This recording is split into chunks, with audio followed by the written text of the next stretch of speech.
দুটি চোখে চোখ রেখে। ববিতা এই নামটা শুনলেই একটা সময়ের বাংলা সিনেমার সোনালি দিনগুলোর কথা মনে পড়ে। বড় বড় চোখ, মায়া ভরা হাসি আর অসাধারণ অভিনয় দিয়ে তিনি জয় করেছিলেন কোটি কোটি দর্শকের মন।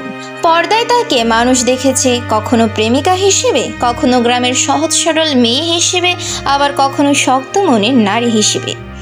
কিন্তু বাস্তব জীবনে ববিতা যে চরিত্রটা সবচেয়ে নিখুঁতভাবে অভিনয় করেছেন সেটা হলো একজন মায়ের চরিত্র। আর এই চরিত্রে ছিল না কোনো ক্যামেরা, ছিল না মেকআপ, ছিল না রিকেট, ছিল শুধু ত্যাগ, কান্না আর অসীম ভালোবাসা। 1982 সালের 26শে সেপ্টেম্বর ব্যবসায়ী ইফতেখারুল আলমকে বিয়ে করেন ববিতা। তখন তিনি বাংলা চলচ্চিত্রের ব্যস্ততম নায়িকাদের একজন। একের পর এক সিনেমা, শুটিং, জনপ্রিয়তা সব মিলে কেরিয়ারের সেরা সময় পার করেছিলেন তিনি।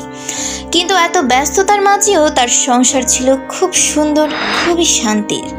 ববিতার স্বামী তাকে ভীষণ সম্মান করতেন। তিনি চাইতেন ববিতা যেন নিজের অভিনয় জীবনটা মন দিয়ে চালিয়ে যেতে পারেন। সংসারের কোনো চাপ তিনি স্ত্রীর ওপর দিতে চাননি। সবসময় বলতেন, তুমি শুধু সিনেমা নিয়ে ভাবো, সংসারের দায়িত্ব আমি দিচ্ছি। এই ভরসাটাই ছিল ববিতার সবচেয়ে বড় শক্তি। তারপর তাদের জীবনে আসে নতুন আলো। 1989 সালের 4 ফেব্রুয়ারি জন্ম নেয় তাদের একমাত্র ছেলে অনিক ইসলাম। ছেলেকে ঘিরেই যেন তাদের পুরো পৃথিবীটা আরো সুন্দর হয়ে উঠেছিল। শুটিংয়ের ফাঁকে ফাঁকে ছেলেকে সময় দিতেন ববিতা। ছোট্ট অনিককে কোলে নিয়ে ভবিষ্যতের কত স্বপ্ন দেখতেন তিনি। কিন্তু জীবন কখন কার সুখ কেড়ে নেয় কেউ জানে না। অনিকের বয়স তখন মাত্র 3 বছর। হঠাৎ করে অসুস্থতা বেড়ে যায় ইফতেখারুল আলমের। কিডনি, লিভার, হার্ট, শরীরের নানা জটিল রোগে ভুগছিলেন তিনি। ববিতা ভেবেছিলেন হয়তো চিকিৎসা করালে সব ঠিক হয়ে যাবে। কিন্তু 1993 সালের 10 জানুয়ারি সবকিছু যেন শেষ হয়ে যায়। খুব অল্প বয়সে স্বামীকে হারান তিনি। সেদিন যেন তার জীবনের আকাশটা হঠাৎ অন্ধকার হয়ে গিয়েছিল। যে মানুষটা সবসময় পাশে ছিলেন, সাহস দিতেন, সব দায়িত্ব নিজের কাঁধে তুলে নিয়েছিলেন, সে মানুষটাই আর নেই। সামনে শুধু ছোট্ট একটা সন্তান আর চারপাশ জুড়ে অনিশ্চয়তা। ববিতা পরে এক সাক্ষাৎকারে বলেছিলেন, আমি পুরোপুরি দিশাহারা হয়ে গিয়েছিলাম। কি করব, কিভাবে জীবন চলবে কিছুই বুঝতে পারছিলাম না। কিন্তু আমি জানতাম আমার সন্তান আছে, ওর জন্য আমাকে বাঁচতেই হবে। সেই থেকেই শুরু হয় এক মায়ের একার যুদ্ধ। দিনে শুটিং, রাতে সংসার। একদিকে ক্যামেরার সামনে হাসি মুখে অভিনয় করতে হতো, আর অন্যদিকে বুকের ভেতর লুকিয়ে রাখতে হতো নিজের কষ্ট। অনেক সময় এমনও হয়েছে শুটিংয়ে যাওয়ার সময় ছোট্ট অনেক মাকে জড়িয়ে ধরে কাঁদছে, আম্মু তুমি যেও না। কিন্তু ববিতার তো থেমে থাকার সুযোগ ছিল না। সংসার চালাতে হবে, সন্তানের ভবিষ্যৎ গড়তে হবে।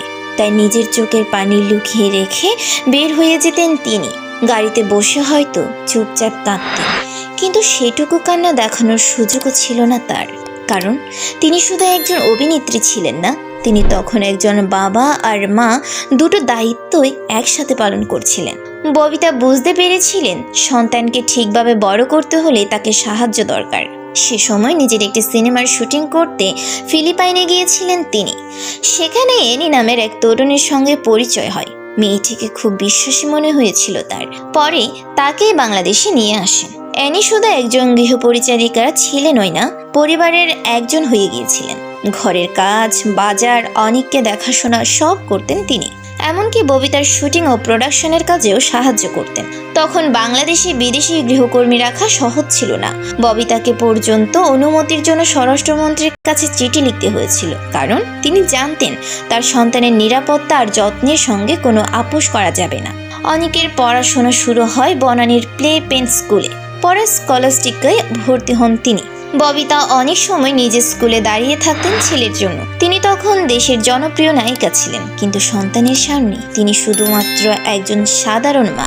ছেলের পরীক্ষার সময় শুটিং কমিয়ে দিতেন, দূরের আউটডোর শুটিং এড়িয়ে যেতেন, কারণ তিনি ভয় পেতেন ঢাকার বাইরে থাকলে যদি ছেলের কোনো সমস্যা হয়, তিনি বলেছিলেন, আমি যদি কক্সবাজার বা সিলেটের শুটিংয়ে থাকি আর বাসায় কোনো সমস্যা হয়, তাহলে আমি কিভাবে সামলাবো? এই ভয়, এই চিন্তা নিয়ে কেটে গেছে তার জীবনের বহু বছর। স্বামীর মৃত্যুর পর পরিবার, আত্মীয় স্বজন অনেকেই তাকে দ্বিতীয়বার বিয়ে করার পরামর্শ দিয়েছিলেন, কারণ তখনও তিনি তরুণী, সুন্দরী, সফল একজন নারী।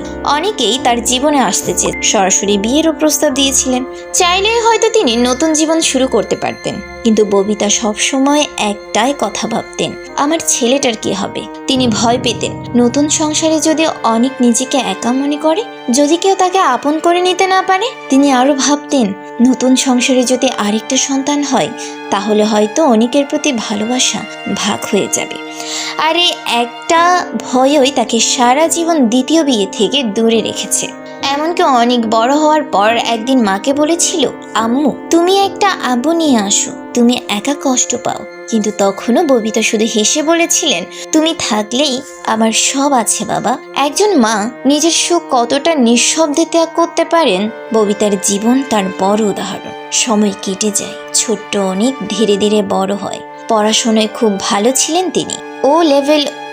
এ লেভেল শেষ করে উচ্চশিক্ষার জন্য চলে যান কানাডায়। ভর্তি হন কানাডার বিখ্যাত ইউনিভার্সিটি অফ ওয়াটারলোতে। সেখানে ইলেকট্রিক্যাল ইঞ্জিনিয়ারিং স্নাতক ও স্নাতকোত্তর সম্পন্ন করেন কৃতিত্বের সঙ্গে। বর্তমানে উনি কানাডাতে একটি প্রতিষ্ঠানে কর্মরত আছেন এবং নিজের ক্যারিয়ারে সফলভাবে এগিয়ে যাচ্ছেন।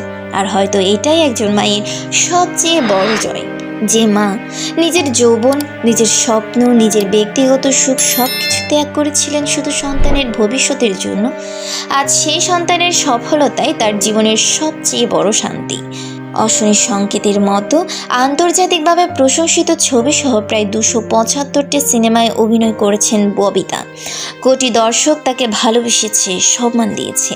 কিন্তু এত অর্জনের পরও তার জীবনের সবচেয়ে পরিচয় হয়তো একটাই, তিনি শুধু একজন নায়িকা নন, তিনি একজন সংগ্রামী মা।